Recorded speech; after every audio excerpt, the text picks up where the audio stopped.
कानून की धज्जियां उड़ाते रहते हैं, लेकिन योगी जी उन पर मेहरबान है, क्योंकि योगी जी की बिरादरी से उनका ताल्लुकात है। ठाकुर होने का एक लाइसेंस मिला हुआ, ऐसा कानून तोड़ो। ये करणी सेना के लोग ऐसे ही अराजक तत्व हैं जो उत्तर प्रदेश की कानून व्यवस्था को मिट्टी में मिलाने का काम कर रहे हैं। पुलिस की जिनका मन मस्तिष्क विचार पहले से ही गंदा है और दूसरों की शुद्धि क्या करके, तो कावड़ियों के बेस में कौन कर रहा है? इसका मतलब है भाजपा सरकार द्वारा संरक्षित ये गुंडे माफिया अपराधी हैं।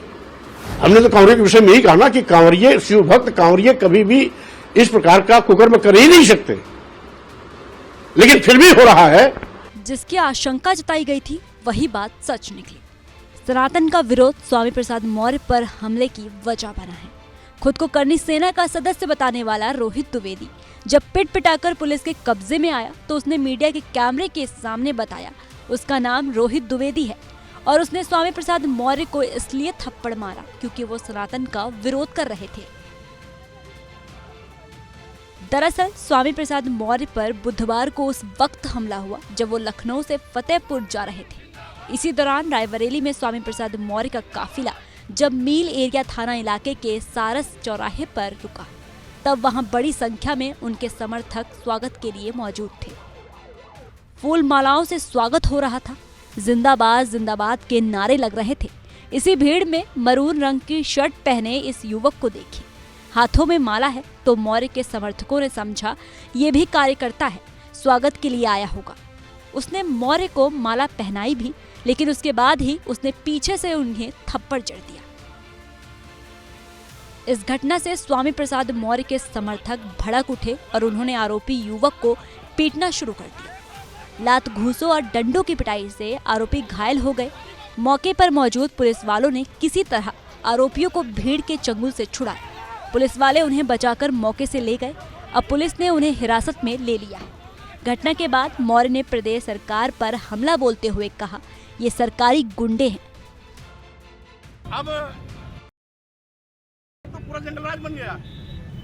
गुंडे माफिया अपराधी बेखौफ कानून की धज्जियां उड़ा रहे हैं।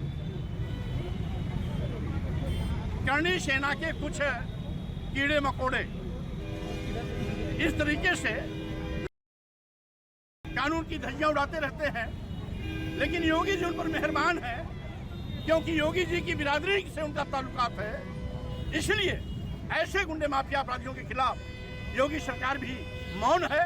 उनको मौन स्वीकृति मिली है, सहमति मिल चुकी है और ठाकुर होने का एक लाइसेंस मिला हुआ, ऐसा कानून तोड़ो। ये करणी सेना के लोग ऐसे ही अराजक तत्व हैं जो उत्तर प्रदेश की कानून व्यवस्था को मिट्टी में मिलाने का काम कर रहे हैं। पुलिस की मौजूदगी में यह मारपीट हुई है। पुलिस यहाँ मौजूद है फिर भी गुंडा राज है, यही जंगल राज है, यही उत्तर प्रदेश का जंगल राज आज सबके सर पर चढ़ के बोल रहा है कि पुलिस की मौजूदगी में जब इन गुंडे माफिया अपराधियों के हौसले इतने बुलंद है तो गैर मौजूदगी में इनका नंगनाच कितना चलता होगा, इसका अंदाजा लगाया जा सकता है। हालांकि सियासी गलियारों में इस थप्पड़ कांड पर खामोशी छाई है, लेकिन चंद्रशेखर अत्याचार पर कहां खामोश रहने वाले हैं।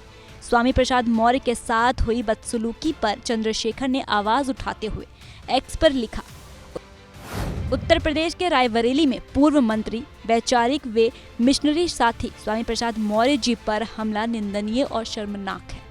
लोकतंत्र में विचारों से असहमति का समाधान बहस और संवाद है, हिंसा नहीं। इस तरह का कृत्य न केवल व्यक्तिगत सुरक्षा पर हमला है, बल्कि लोकतांत्रिक मूल्यों और राजनीतिक मर्यादा पर भी चोट है। आजाद समाज पार्टी इस कायराना हरकत की कड़ी निंदा करती है। साथ ही डीजीपी यूपी से मांग करती है कि इस घटना के दोषी हमलावरों पर सख्त कार्रवाई की जाए।